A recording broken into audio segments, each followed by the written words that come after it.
السلام علیکم سامعین، حکیم فیصل جی لائک شیئر فالو ضرور کیجیے گا۔ ابھی جو نسخہ میں آپ کو بتانے لگا ہوں بہت ہی کارآمد نسخہ ہے، اور خاص کر کے دمے کے جو مریض ہیں اور جن کو بلغمی دمہ ہے ان کا تو یوں سمجھیں کہ پہلی خوراک سے یہ دمہ ٹھیک ہو جائے گا، اور جتنا بھی بلغم ہوگا سینے کے اندر جسم میں وہ بڑے پیشاب کے راستے خارج ہو جائے گا، ٹھیک ہے۔ اس کے علاوہ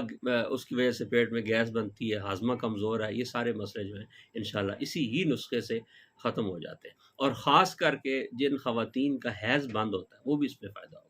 کرنا آپ نے کیا ہے، آپ نے اس طرح کرنا ہے کہ سرخ مرچ، ٹھیک ہے جی، یہ آپ نے لے لینی ہے 20 گرام، اور رائی یہ 20 گرام لے لینی ہے، تنبا آپ نے 20 گرام لینا ہے، ان سب کو باریک پاؤڈر کریں اور درمیانے سائز کے کیپسول بھر لیں سے،